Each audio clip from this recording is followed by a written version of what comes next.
Well, hello everyone, how are you doing this fine day? Hope you're enjoying your week. Welcome to another survival challenge, in particular, a Helldivers survival challenge. Damn, Rouga, you must be exclaiming. We get it, you like Helldivers. Can you stop with the freaking Helldivers videos? It's getting real old. And my answer to that is if you don't want me to keep making Helldivers videos, stop fucking watching them. It ain't that complicated. Now, luckily for me, because I made so many past Helldivers videos, I really don't have to go into detail about what the challenge is and what you have to deal with. I've already explained that in past videos. If you want to know what the challenge is, you don't know anything about Helldivers, you want to learn a little bit about it, go back and watch those previous videos and they will tell you. The only new information that we've gotten since I made those last videos is that the Helldivers now have melee weapons, they have recon assault vehicles, like actual four-wheel drive little jeeps with machine guns on the back, and they recently passed a law allowing anyone preschool and above to carry live grenades in schools. The idea of this decision is that if the Illuminates show up and try to mind fuck a bunch of kids in a school, those kids can act as suicide bombers, run at the Illuminate, and blow them up as a deterrent to try and get the Illuminates to stop fucking doing that shit. Which is pretty hardcore. And that's about it. Everything else I've already covered in previous videos. For people who haven't watched those past videos and don't care to, just know for the sake of this video, we're basically talking about what would happen if the Helldivers came into contact with these species, these planets, whatever. What might go down, how would they react to them, how would the other thing react to them, that whole stuff. And if you enjoyed the video, make sure to like, subscribe, comment, share, and join the membership. Remember, if you join the membership, you get videos early. But I've wasted enough of your time. Let's get started.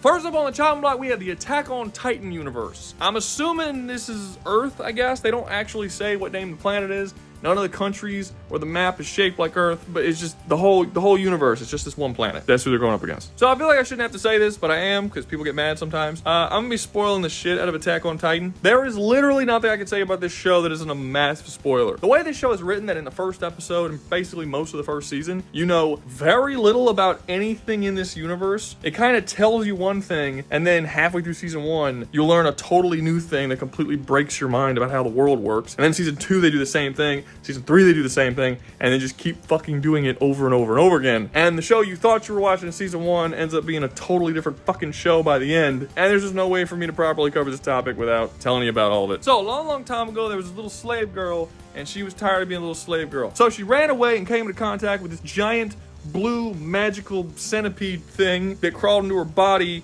and turned her into a giant monster. We never find out where the fuck the centipede came from. We don't know what it is. I don't know what is up with these fucking series that I keep talking about that just have crazy unexplained shit. I don't know. Well, there's no other centipede. It's just this one. And she just finds it in a lake like 5 miles away from where she ran. What is this? Where did it come from? Is it an alien? Anyway, point is, it entered her body and turned her into a giant. It's like a giant human monster thing. It's giant. They call them Titans. She became a Titan and then was enslaved again, but this time by this big Viking-looking dude who was like, "You're awesome. I'm gonna use you as a weapon of war against my enemies and also marry you, and we're gonna have lots of sex and have lots of children." And she was like, "Cool, okay, fine." And they did that and had tons of kids and lived a long, not really happy, but a long life. And when the Viking dude was on his deathbed, he told his kids, "Hey, you guys go out and y'all just fuck a lot of people. Just fuck everybody you can, have as many kids as you can. I want my blood and the blood of your mommy who can become a giant monster beast person to just keep spreading." And that's what they did. Thousands and thousands of years passed, and their numbers multiplied, and these people became known as Eldians, who are people with the capability of turning into Titans. Now, it should be noted, not every Eldian can become a Titan, but all Titans are Eldian. If you're not Eldian, it's not even possible. Eventually, a massive fucking war breaks out between all the different Eldians as they fight for power. This war kills most of the Eldians, but also most of people on Earth, period. And eventually, one of the Eldians who became a Titan is like, "Yeah, let's not do this anymore," and betrayed them all for the humans. But then one of the Eldians felt really guilty about all this and was like, "This is bad, we should stop this." And he does. He stops the war, goes into exile on this island somewhere, and he's like, "We're just gonna live here forever," and that's gonna be that. And then thousands and thousands of years pass, and we're in the not quite so modern day, but modern day of Attack on Titan. And the Eldians are these second-class citizens who are beaten and abused. They basically live like Jews during the Holocaust. You know, they have to wear special colored bands around their arms so that people know they're Eldian. People will spit on them, they can beat on them, and there's really no legal repercussions for doing that because Eldians caused all this problem, killed most life on Earth, and they're at fault, and they deserve whatever suffering they get. Even most Eldians agree that the Eldians deserve any kind of shit that can be thrown at them because of what their ancestors did. But that one Eldian who went to exile, he went off, brought a bunch of people with him, and had a bunch of kids as well, and they live on this island called Paradise who are completely unaware of the outside world. But with him, he took a power that gives him the ability to control all other Titans. And the basic plan was for him to just hide out there in peace until the humans decided to wipe them out. And he said whenever the humans do wipe him out, he'll be cool with it because, again, the Eldians deserve death. This went on for another 100 years or so until a man by the name of Eren Yeager was born and basically saw how all this shit was going down and was like, I'm not cool with this, we gotta fix some shit. And this leads to a bunch of warring and political intrigue and honestly just a really solid show. If you've never seen it, check it out, it's good. So what will happen when Super Earth comes into contact with the Attack on Titan planet? And there's a couple things that we might as well just say now because there's no point behind it. Attack on Titan cannot win an outright war against Helldivers. Like, it is not possible for them to overcome. The technology of the Attack on Titan world is like World War II-ish. Like, they have big ass cannons and planes that can drop bombs and zeppelins, and that's about it. They don't have nuclear weapons. I don't even think they have automatic rifles. I think all of their rifles are semi-automatic. The most powerful thing that exists in the universe is the Titans. That is their nuclear option. And that's really not all that impressive when compared to Super Earth, who could just carpet bomb the whole fucking planet into non-existence. Having said that, I don't think that this will necessarily just turn into a war where Attack on Titan is slaughtered, because Attack on Titan actually does have a lot of stuff that I think Super Earth would be super interested in. For one, there's no reason for the Eldians to not join Super Earth. In the Attack on Titan universe, the Eldians are hated, they are tortured, they are killed, they are mistreated. It's pretty fucking bad for them. Super Earth has literally zero reason to hate the Eldians. And it is not only very common, but kind of the best thing about Super Earth's military. They acquire technologies and things that they find from other species and incorporate it into their own. It is not possible for Super Earth to come into contact with the Eldians and not try to weaponize Titans for their own purposes. If the Eldians decide not to fight against Super Earth and instead open up negotiations and possibly even join under them, which is looking pretty likely because, like, they don't have space travel. A lot of the technology that Super Earth has is going to make them look like fucking gods to the entire Attack on Titan universe. They're going to release shit that Attack on Titan has never fucking seen before or even thought possible. And to be honest with you, the Jaegerists,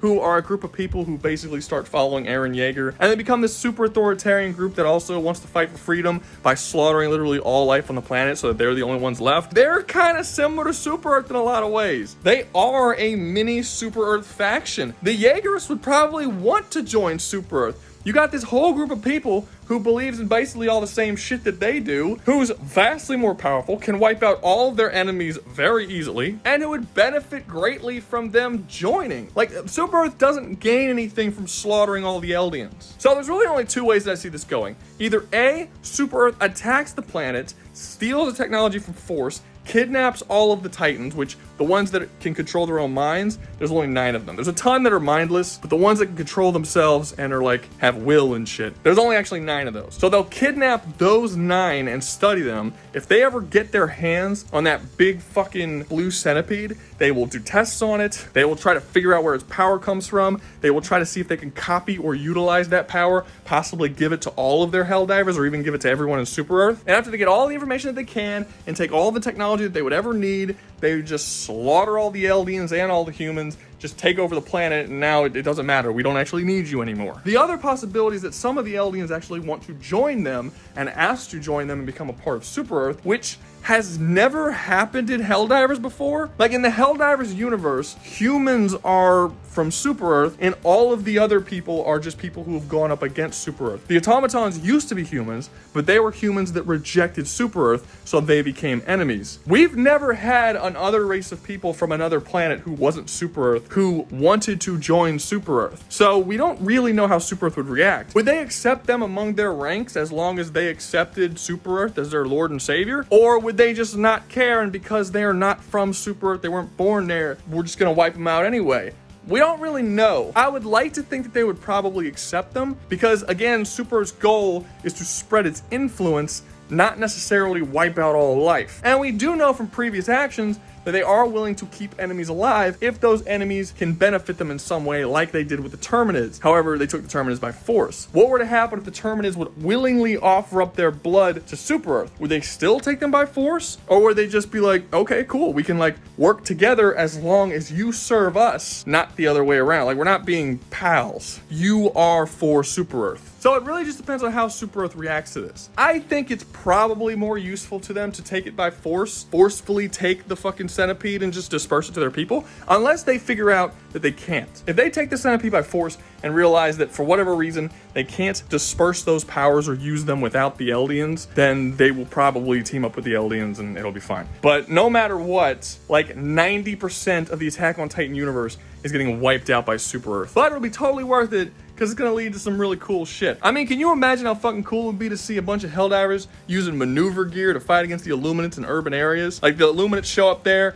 thinking they're going to fight the same fight, and all of a sudden Helldivers fucking start zipping around the city like, where the fuck did this come from? Shit would be awesome. Imagine if the Helldivers got the fucking talk to Titan's power, and then all of a sudden they got to control the rumbling. If you're not aware, the rumbling is 10 million colossal titans, which are titans that are like 100 meters tall or some shit. What it does in Attack on Titan is that it gets sent across the world, and they start just walking everywhere on the planet, killing all life on Earth. It actually gets stopped before it kills all life on Earth. It only kills like 80% of life on Earth. But it's just a massive army of giants who just walking can topple skyscrapers and crush tanks and kill literally everything on the planet. Imagine if the Helldivers got Eren Yeager or got that power on their side, whether through having the Eldians join them or just stole it and gave it to themselves, and then all of a sudden they have an army of Titans that they could just dump onto planets and just have them run around destroying shit. I mean, fuck, you just made the Helldivers significantly more powerful at ground warfare. Now, as for whether or not the Helldivers can actually take on the Titans, like on foot, yeah, it really shouldn't be that hard at all. The problem would be them actually having to figure out how to kill them, but once they capture a Titan, which it could literally be any Titan, it could be one of the smaller ones or one of the bigger ones, they'll run some tests, they'll realize that to kill them you have to destroy the nape of the neck, which would just lead to them telling all the Helldivers, yeah, do this. And the weapons the Helldivers use are so much more powerful than anything that exists within Attack on Titan, there's no reason to believe that they wouldn't be able to do it. They have massive, super powerful, armor-piercing, explosive rounds that they don't even have to shoot at the nape of the neck. They can just shoot through the upper chest front neck area, and it would completely blow out the entire back, killing the fucking thing instantly. And they have all this shit as handheld weapons. It doesn't have to be massive cannons and shit like it is in Attack on Titan. This would even be the same case if you're fighting one of the 9. The Armored Titan's armor's cool, but especially later on in the series, it's shown to be able to be damaged by cannons, or those giant rocket things that the people on Paradise use to shoot them in the back of the neck and those blow up. If something that simple would be able to destroy the Armored Titan, then weapons like the Quasar Cannon that could literally blow up whole massive factories and shit in one shot should absolutely fucking destroy him. Like I said, the only difficulty here would be Super Earth actually figuring out how this shit works. Once they do, it's a fucking wash. I'm just super excited for the possibility of an army of 10 million colossal titans that are all wearing titanium alloy Helldivers gear to protect them from enemies, and possibly Eren Yeager becoming like an admiral in the Helldivers fucking army. Come on, that's cool. Next up, we have the planet Skaar from Marvel Comics. Now this one is interesting because depending on where in the timeline we take Skaar, it could go here, being more difficult than Attack on Titan, but less difficult than the next two, or go all the way at the back of the list and be the hardest fucking shit ever and completely impossible for the Helldivers to deal with. So I'm putting it here for now, just because I want to talk about it right now. I don't want to wait. So if the Helldivers arrive to Skaar before Hulk gets there, it's not going to be all that hard for them to take it over. The Skaarians are physically superior to the Helldivers by far, that's for sure. They're much faster, they're stronger, even your average Skaarian can punch through stone, and when you start to get to the absolute strongest Skaarians like Axeman Bone, he can lift up and chuck over 50 tons. It's really not close. However, none of them are fucking bulletproof. Not a single one. And none of them can survive being nuked. In fact, Kyara, who is the second strongest Skaarian on the planet, was completely incinerated by a very small nuke. So if the Helldivers really wanted to invade and kill everybody, they absolutely could. The real question becomes, is there anything on this planet that Helldivers want that would make them not want to just instantly run over this planet as if it doesn't fucking exist? And the answer to that is yes.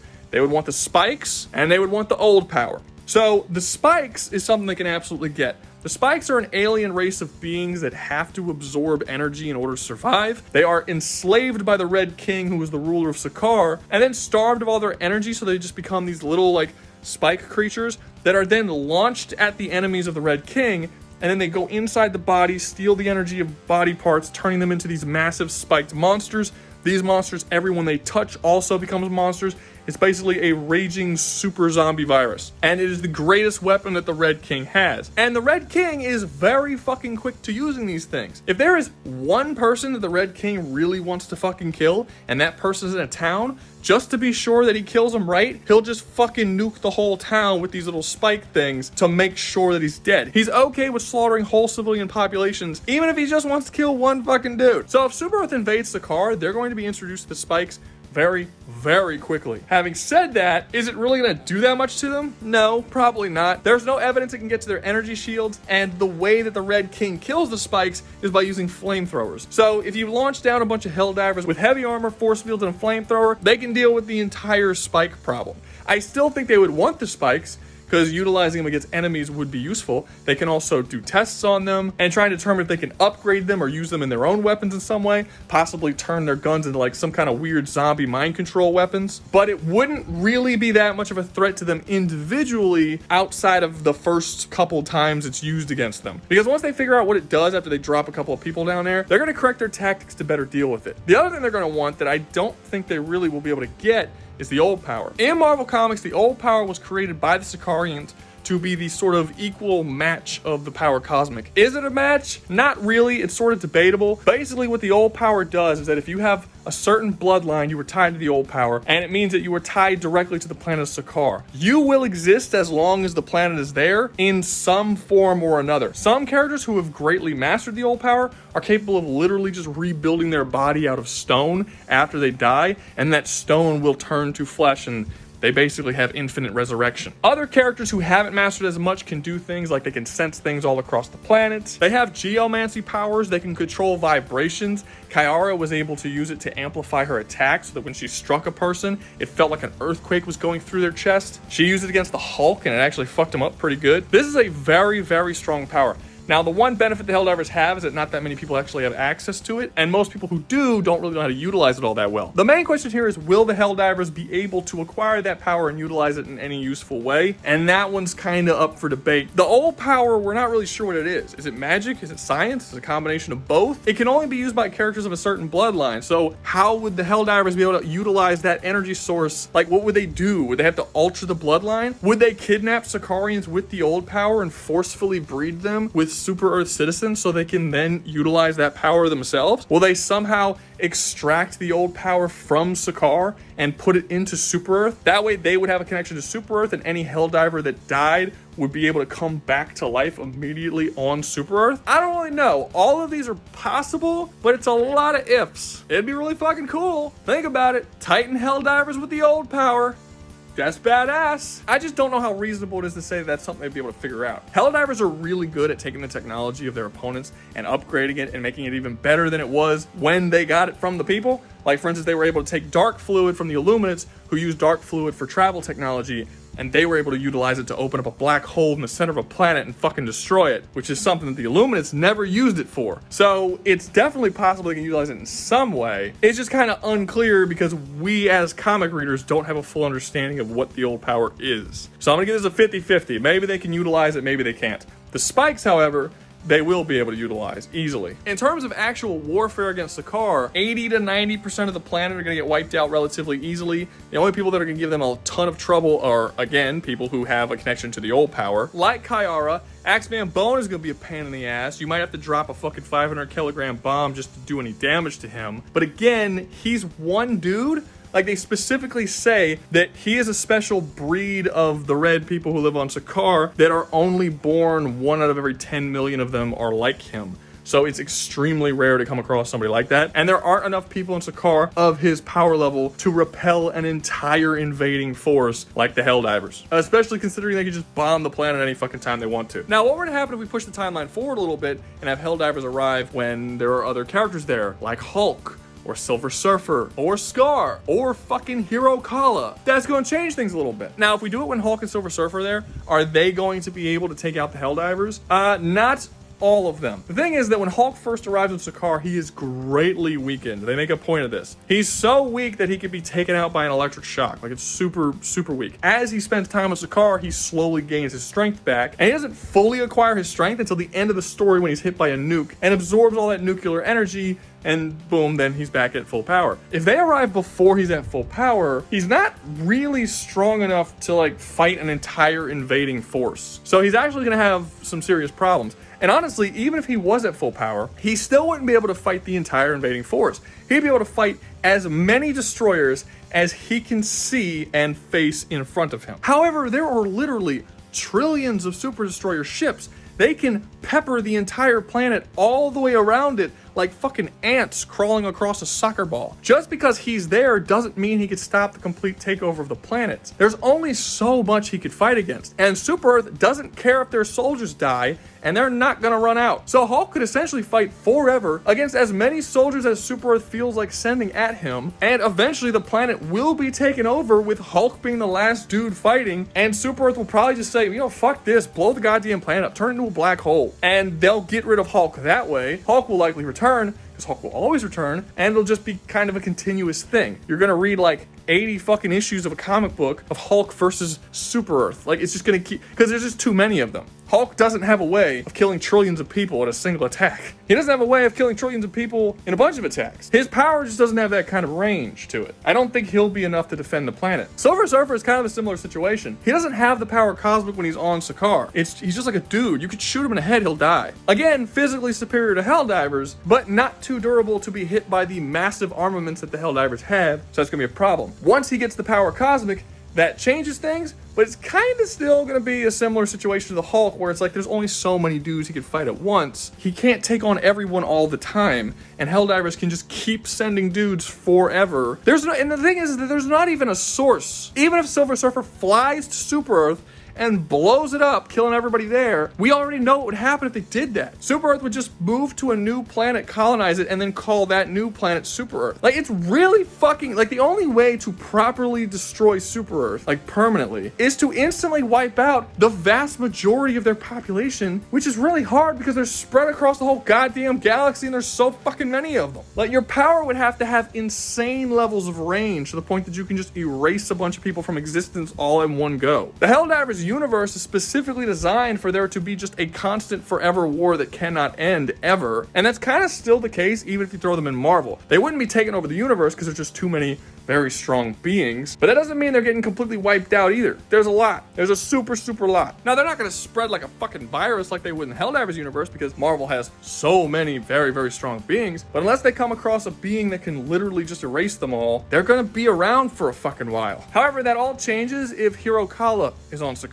Hero Kala is one of the sons of Hulk, and he is the most powerful user of old power that has ever existed in the comics. He can basically do anything in terms of old power, and this is sort of a different situation, right? He has so much mastery over the old power that he basically is the planet of Skaar. The Helldivers can send as many people as they want to the planet. It's not going to matter. He can appear as 10 billion of him all across the planet. He can just appear everywhere and just start killing them all. Like, he can make the planet itself fight back against all of the Helldivers. Helldivers will not be able to take over that planet. The only option they have is to completely destroy it, which they won't be able to do because Hero Kala is so much more powerful than they are. Like, you think the Helldivers' weapons are strong? Bro, Hero Kala, he literally took the entire planet of Skaar and just flung it through space towards Earth because he wanted to fuck up Hulk and didn't feel like building a ship. He's just like, no, we're just gonna take the whole planet and go that way. Like, he can do whatever he wants. If he wants to take the planet and just fling it at Super Earth, he can. The dude faced off against Galactus and taught Galactus what pain was. That's an actual thing that happens. Galactus wants to feed off of old power. Hero Kala lets him, and then Hero Kala controls the old power in his body to cause massive amounts of pain. And for the first time in Galactus' entire existence, he felt what pain was, and he said that shit wasn't worth it. I don't want that. Despite the fact that eating the planet of Skaar would have meant that he would have been fed for the next 100,000 years. He still said, nope, I'm good. And he just left. He didn't even bother fighting Hirokala. He could have killed Hirokala, then eaten the planet, but he didn't want to fight Hirokala because Hirokala could cause him massive amounts of pain. That's fucking crazy. You made a cosmic entity that is above the concept of pain feel pain. This is not a close match. Helldivers can't do anything if Hirokala's there. Dude's fucking broken. It's a bummer this character's only been used in like one storyline. Like he goes after to fight the Hulk. He fights the entire Hulk family by himself. It takes all of them and they still can't overcome him. And they only win because this thing called the World Mind agrees to trap Hirokala in the center of the planet forever. But it has to use like all of its focus and power just to keep him there. So he's just trapped in the center of the planet right now. And he's been there since this story aired back in, what, 2015 or some shit? We haven't seen him since. They need to bring Hirokala back. The dude was badass. Next up, we have the Serious Sam universe. And this one's interesting because we sort of have like two different topics in one here. Because on one hand, you have Earth and Serious Sam and that whole, like, can you conquer that planet with Serious Sam on it? And we also have Mental and his entire galactic empire. Those are two different things that the Helldivers are gonna have to deal with. So let's start with Earth. Can the Helldivers take over Earth? Not the way they normally do. While Helldivers' technology and forces are far superior to anything that Earth has, Earth still has Serious Sam. Serious Sam is brokenly overpowered. The dude took massive Revolutionary War cannons, then upgraded them so they shot harder to the point that he can blow UFOs out of the fucking sky, then gave them the ability to shoot more than one cannon at a time, then runs around at full speed, dual wielding these bitches.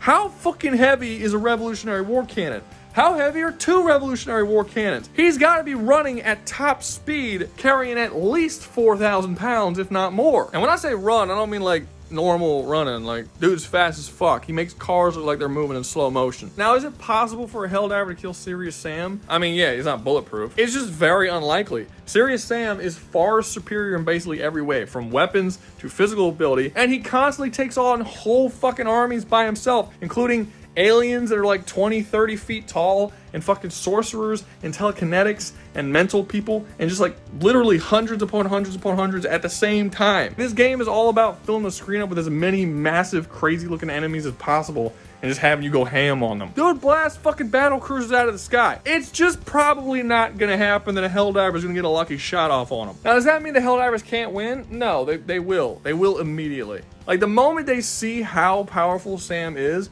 they're not just gonna keep throwing shit at him like Mental does. Mental's not really that bright, despite the fact he's called Mental. I'll get into that in a second. But yeah, they're just gonna send a bunch of SDAF officers out there to just fuck up a bunch of shit on the planet, have Serious Sam come out. Once they see Serious Sam come out, they're like, okay, just nuke that area. Boom. He's not surviving a nuke. He's not surviving a carpet bombing. He's not surviving a 500 kilogram bomb. He's not surviving any of that shit. He's done. And then once Serious Sam is gone, that's it. The rest of the planet's gonna get taken easy. Sam Stone is the only real challenge that exists on this planet. Outside of that, it's fucking falling. Now, if we go over to Mental, how is Super Earth going to do against him and his empire? And at first, I kind of want to say that it's going to be a permanent stalemate because Mental has taken over the entirety of the galaxy outside of Earth. Earth in this universe is the last remnant of something that is not under his control, and Sam Stone is the only reason why he hasn't been able to take it over yet. Having said that, Mental's not that good at taking over shit.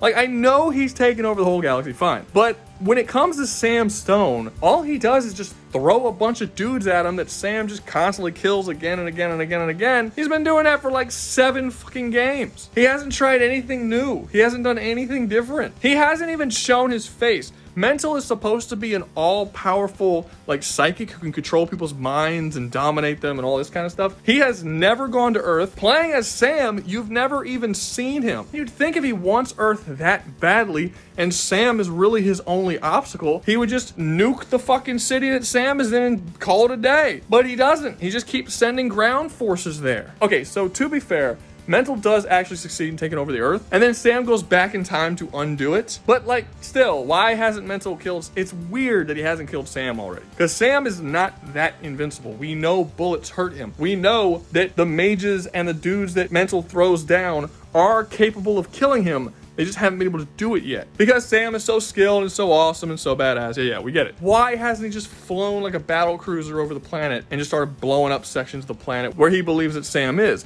Why hasn't he lured out Sam with a bunch of dudes causing chaos and then just bombed the whole fucking place? Why is his strategy so shitty? It has taken him years upon years upon years to just take over this one fucking planet that this one guy is defending. So you would have to assume that the other planets across the universe probably aren't all that advanced and don't really have all that many threats on them to stop Mental. Otherwise, there'd be all kind of planets that were fighting against him. But he's completely taking them all over. If Mental came across the Helldivers, I think it would kind of be a similar situation where he wouldn't be able to deal with this. Helldivers will be launched down to planets that Mental controls. They'll start killing people. If they can't kill people, they'll bomb them from space. If that's not good enough, they just keep coming. They'll just blow up the fucking planet. Move on to the next planet. And they'll just spread like a fucking virus like that across the entire universe. And to be honest with you, I think Helldivers have way more fucking people. You gotta think about it. Yeah, Mental has taken over the whole galaxy, fine. But he struggles to take over one planet. You'd think that if he took the population of, I don't know, 5 planets and just chucked them at Earth all at the same time, Sam would not be able to fight against that. He would fall. The planet would fall. That's a massive population. The whole population of Earth is only 7 billion people. If you own the whole galaxy, it shouldn't be that hard to get 20 billion people to chuck at the planet. That should be very small numbers for you. But he doesn't. It seems like he only throws like tens of thousands at each fucking problem. If you compare it to Helldivers, the battle that happened on the planet Calypso, 38 million Helldivers died in 3 days.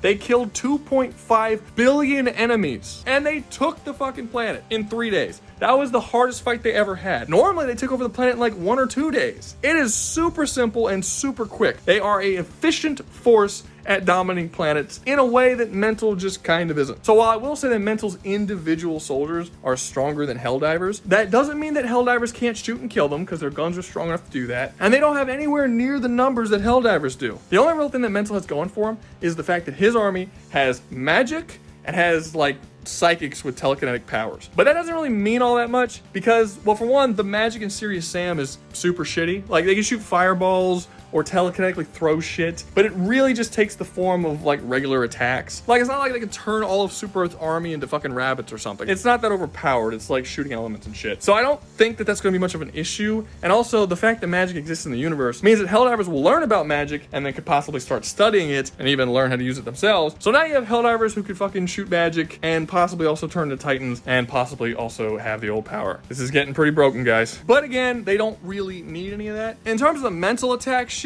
I think the Helldivers will probably be able to resist that because they already fight against an army that can do that. Illuminate's whole thing is controlling people's minds. In fact, when they attacked Calypso, they mind-fucked the entire planet in a couple of hours and turned them all into the voteless, which is humans that were mind-fucked by the Illuminates. And then the Helldivers show up very shortly after they arrive to the planet and start wiping out all the Illuminates. And the Illuminate, while they are capable of affecting their minds, they can't dominate their minds in the same way that they affected the citizens of Super Earth. So I think that you could possibly argue that Helldivers have some kind of resistance, possibly training or something else that allows them to repel attacks to their mind.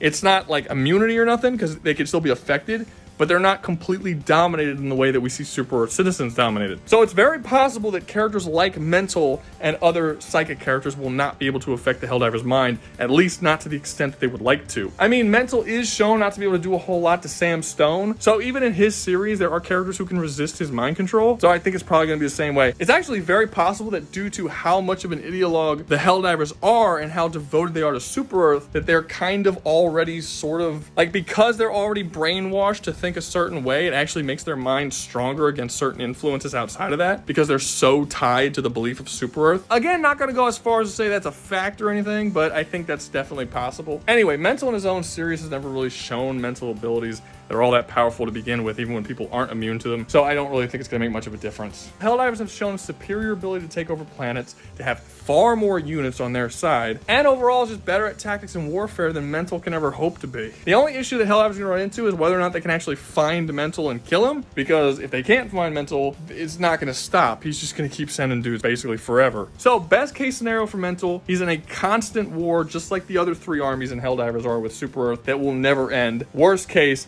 he gets completely fucking throttled because he is outnumbered and he sucks at war. Last up and most definitely least is the Necromorphs. Okay, oh boy. All right, so I decided to add the Necromorphs to this list because so many people told me how amazing the Necromorphs were. They're like, you understand? They're like the Flood. They're amazing. They can't be killed. They're like the perfect organism for dominating planets. Throw them in there against Doom and Tekken and everybody, and they'll fucking wipe the floor with them. It's gonna be great. And I was a little confused by this because I was like, well, I played Dead Space. I don't remember them being all that powerful, but you know, I don't really remember it. I played them when they came out. I'll check it out and see how it goes. So I looked into it, and yeah, you motherfuckers were wrong. I don't get why people would think these guys are like all that unstoppable. It's almost like they were designed for the sole purpose of being really bad at taking shit over. They fucking suck, is what I'm saying. Okay, let me explain. The Necromorphs should not actually be called the Necromorphs. I don't really understand why we call them that. We should be calling them Brethren Moons because that's what they are. The Brethren Moon is what the Necromorphs, like that's the last form of the Necromorphs. That's the main body. The only reason why the Necromorphs even exist is to become Brethren Moons. It's like if you called all frogs tadpoles and just thought of the frogs as like a subspecies of tadpole. That's not really how it works. Like they're frogs. Tadpole is just like a baby.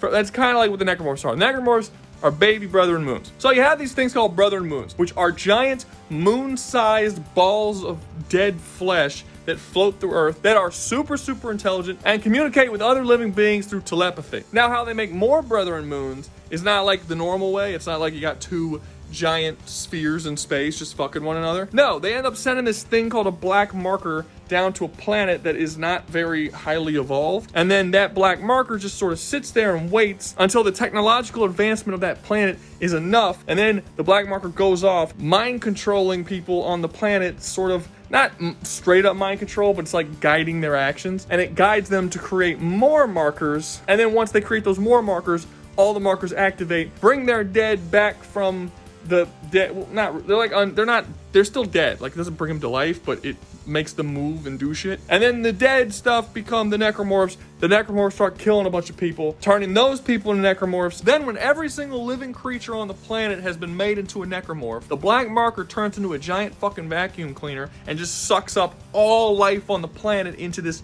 massive mound of spherical flesh that then becomes a Brethren Moon. And then they're just done with that planet and they move on to the next one, and the next one, and the next one, and that's how they spread, and that's how they kill all life on the planet and multiply. And that's it. The Necromorph's entire existence is just for the purpose of creating Brethren Moons. As for the Necromorphs themselves, there are different versions of them, and some are bigger, some are smaller, some have different powers, but I'm not going through all of them because over the course of the series, there are over 60 variations of Necromorphs. Just know it doesn't make a damn bit of difference. None of them can overtake Super Earth. Let me explain why. Firstly, the Brethren Moon is only a threat if they're capable of sending down a black marker to a planet before the species on that planet gets advanced enough to do something about it. So right off the bat, you have to give the Brethren Moons a handicap just for them to stand a fucking chance. Imagine we had a similar conversation like this, but it was between 2 countries going to war. And I said the only way that one country would be able to overtake the other one is if we allow that country to plant bombs all over the other country before the war even starts. You'd call bullshit. You're clearly giving one country a handicap over the other one. That's what you have to do for the Brethren Moon. Because you can't do it now. Super Earth will blow it out of the fucking sky. It's a UFO. At the technological advancement they're at right now, they're not going to let anything get near the planet like that. So the Brethren Moon's main weapon is completely worthless. But let's say some alternate timeline, the Brethren Moon did actually get one of the black markers on there. They waited too fucking long to activate it. Because even if they do activate it now and it turns a bunch of people into Necromorphs, it's not going to make a damn bit of difference. Super Earth has space travel now. They have planet-destroying weapons. Not to mention that the entire culture of Super Earth has everybody, even children at age 7,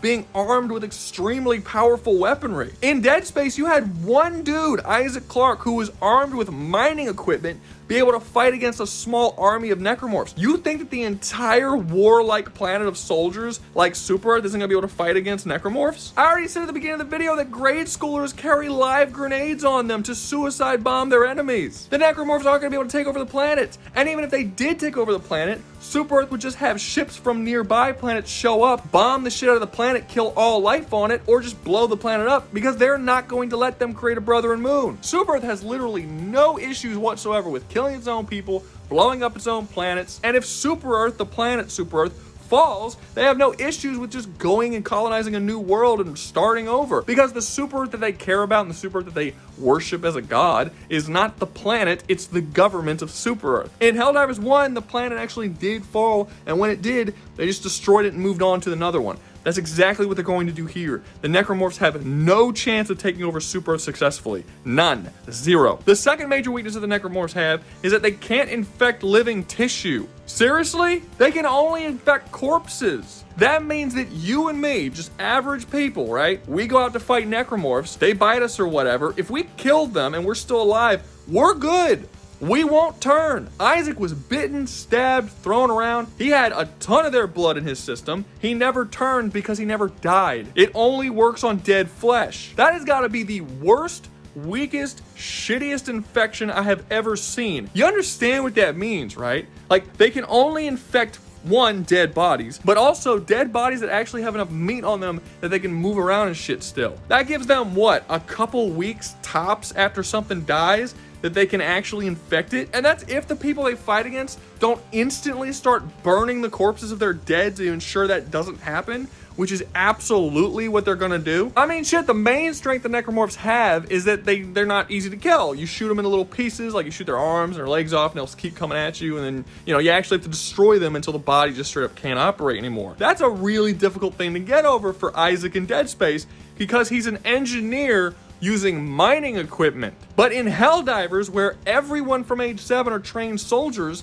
and they have military grade weapons that are significantly more powerful than mining equipment, that's not going to be an issue. There is not a single weapon in the entirety of Helldivers that is not an armor piercing weapon. Even the shitty basic bitch Liberator is capable of blowing automatons into little pieces, blowing their arms and chest, and they just fall apart. Liberator is like the weakest weapon, and the automatons are made out of titanium. What the fuck do you think that's gonna do when they start shooting it at necromorphs that are made out of flesh? It's going to blow them into pieces. And again, weakest weapon in the game. What if you're using something like the Scorcher, which fires out an explosive plasma round that has a blast radius about 5 feet? You can literally shoot it anywhere on a necromorph's body, and it's not only going to completely blow it to pieces, but also incinerate it. That means every single necromorph can be killed in a single shot. Even the big ones, like the brutes and stuff, they are armored, but again, every single weapon that Super Earth has is armor piercing. And they're not armored to the point of an automaton, who some of which have several feet thick of titanium armor, like the fucking Strider, who every basic bitch Helldiver can blow into oblivion. Are we even sure the necromorphs can even harm Helldivers? Helldivers have armor that's made out of titanium alloy, which is the same stuff their super destroyers are made out of. They can take hits from Terminids, who are physically stronger and faster than necromorphs. They have several hundred years of eugenics and selective breeding to make every single citizen of Super Earth physically superior to that of a normal person in our real world, and they have healing technology that if they stick themselves with it, it completely mends broken bones, concussions, bleeding, both external and internal, and basically any other injury that a Helldiver might sustain as long as they're not dead. And lastly, the Brethren Moons, the most powerful thing that the necromorphs have, these massive godlike beings that are completely unstoppable in the Dead Space universe, aren't gonna be shit to Super Earth. They only really have two things going for them. One, they have psychic abilities where they can mentally fuck with the minds of their victims, and two, they're the size of moons. The only reason why they're a threat in the Dead Space universe is because Dead Space doesn't have the technology to deal with something like that. However, Super Earth has fought 2 different wars against the Illuminates, who don't just subtly influence the mind, but actually completely dominate and rewrite it, and they have no issues fighting against them, meaning that the Helldivers at bare minimum have a pretty decent resistance to mental fuckery, considering that the Illuminates have better mental powers than the Brethren Moon does, and also, Super Earth can blow up fucking moons. In Dead Space, the Brethren Moons go around talking about themselves like they're gods. They literally call themselves gods. And Isaac Clarke and the rest of the Dead Space universe can't do anything about it. They can't deal with something of that size. By comparison, Super Earth blows up moons to test their weapons. They blow up planets. It is a completely different level of power. The Brethren Moons will not be gods here. And if they come around and start talking like they are gods, Super Earth's gonna fucking laugh and kill all of them. This match is an absolute wash. Honestly, I think this one should have went first. Attack on Titan's way more difficult because at the very least, Helldivers on the ground wouldn't be able to deal with the rumbling. They would have to resort to aerial bombardments to deal with that. I honestly believe you could take 4 Helldivers, drop them down to any planet that is completely covered with necromorphs, and they should do just fine wiping them out. I mean, think about it. Your average Helldiver has better training, better weapons, and is physically superior to Isaac Clarke. Why wouldn't they wipe out the necromorphs? I haven't even talked about the sheer number of Helldivers there are, because I really don't have to. They don't need to use a whole lot of numbers here. Am I missing something here? I had so many Dead Space fans telling me that they were gonna wash, that they were gonna dominate. What happened? When I originally played the game, I didn't think that much of them, and then when I revisited it for this video, that just sort of confirmed what I already thought. So please, tell me what the fuck I'm missing, because I don't see it. Tell me down below in the comments. And if you enjoyed the video, make sure to like, subscribe, comment, share, and join the membership. Remember, if you join the membership, you get videos early. And always remember, y'all stay safe out there, you hear?